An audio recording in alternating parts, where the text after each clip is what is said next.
pertama ini beranda kali Mas ada bersama Mas Arga Kandido, seorang young scientist sedang melaksanakan studi di S3 UGM. Jurusan Ilmu pertanian. Luar biasa sekali Mas, kita akan bincang-bincang tentang informasi di era pandemi ini Mas. Oke. Siap Mas ya?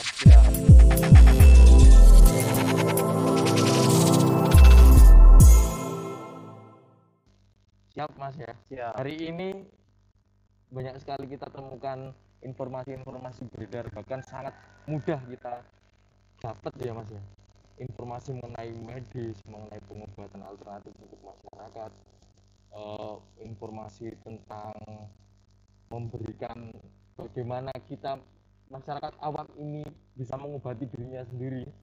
Ini ada banyak sekali Mas, dan bahkan ada kecenderungan bahwa orang-orang yang memberikan informasi dan narasi ini belum tentu orang yang berkompeten juga untuk memberikan informasi mengenai medis, pengobatan dan lain sebagainya. Menurut Mas Arga Kandido sebagai orang saintis, bagaimana Mas? Oke, disclaimer dulu Mas. Oke. Jadi aku ini adalah mahasiswa S3, tapi aku bukan orang medis sama sekali. Jadi pernyataanku semata-mata ini adalah pernyataan yang general science gitu, tetapi tidak general medik gitu ya, karena bukan orang medis. Oke.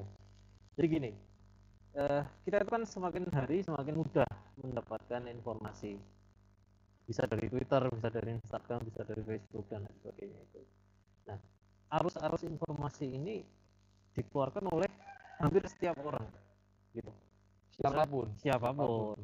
Aku bisa mengeluarkan informasi, sampai bisa mengeluarkan informasi. Nah, informasi-informasi yang dikeluarkan oleh orang-orang itu terlontar dalam ranah publik. Nah, dalam ranah publik ini kemudian audiens atau penerima informasi ini bisa menerjemahkan itu sesuka hatinya kan? Tanpa adanya review ya, tanpa adanya proses kritis dalam mensintesis informasi itu. Nah, celakanya jika informasinya salah, dan banyak sih sekarang ini yang informasi salah muncul di ruang publik kita, diterjemahkan secara salah juga, kemudian dilontarkan kembali ke ruang publik dalam hal di media sosial kita, ya jadinya infodemi. Pandemi informasi. Betul. Bahkan di sini sangat mudah kita temukan juga Mas Toto, pemberi informasi atau pemberi narasi itu seorang pakar kesehatan juga mungkin. Ada dokter atau pakar kesehatan yang memberikan narasi dan itu berkecenderungan pseudoscience juga, atau tidak ilmiah, atau tidak dalam pakar kaidah ilmiah. Menurut Mas Toto bagaimana itu? Sebetulnya untuk pseudoscience itu kita itu sedang mengalami fase di mana pseudoscience itu menjadi sangat marah dan menjadi sangat susah sekali dibedakan dengan sains yang betul gitu ya, yang sesuai kaidah. Itu tadi karena semua orang bisa bikin pernyataan yang terlontar begitu saja ke ruang publik. Tetapi begini Mas, kita perlu bisa membedakan antara mana yang saintifik, yang betulan ya, dan yang pseudoscience. Itu harus kita bedakan. Caranya gimana? Caranya adalah dengan memperkaya diri kita dengan informasi yang betul dari sumber yang betul. Misalnya kalau sekarang konteksnya pandemi gitu, ya kita ambil sumber yang diterima secara internasional, misalnya dari WHO atau dari CDC punya Amerika, atau kalau secara nasional kita bisa ambil informasi itu dari Kementerian Kesehatan kita, seperti itu. Karena tentu saja informasi-informasi yang dimiliki oleh otoritas-otoritas semacam itu sudah melalui proses yang panjang dari raw information, hasil dari riset gitu, itu kemudian dirilis itu melalui proses yang panjang. Gitu.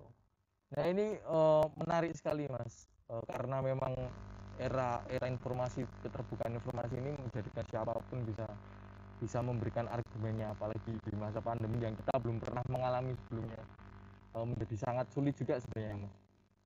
Kemudian menurut Mas Toto, sebenarnya kecenderungan apa yang mengakibatkan orang-orang bisa berargumen soal pandemi ini?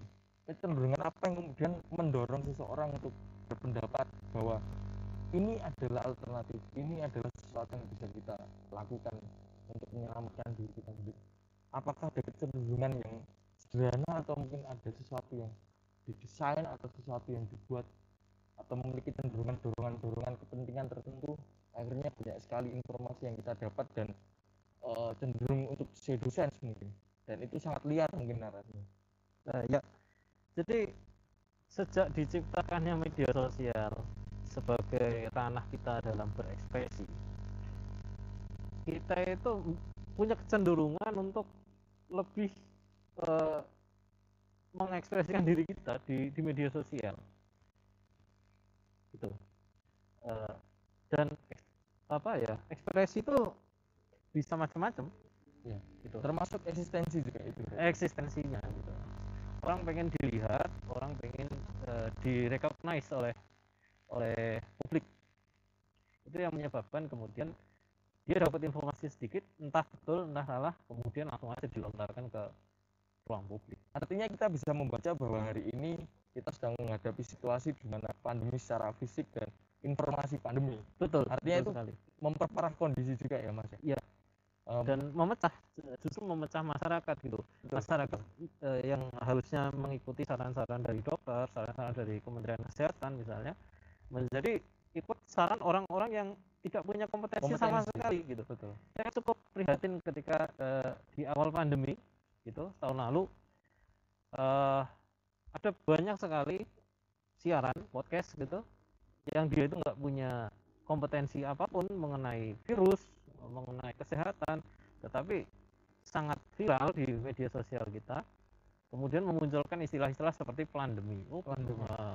Kemudian istilah-istilah seperti pandemi ini itu adalah hasil rancangan. Ya, muncul banyak sekali itu. Nah, kalau hal-hal semacam ini tidak kita telisik lebih jauh, kita tidak punya keinginan keinginan kritis untuk menelisiknya, maka kita akan terjebak dalam misi informasi itu gitu loh. Sangat menarik nih sebenarnya Mas. Mungkin akan kita perdalam lagi dan teman-teman tetap di Beranda Kalimasak ya.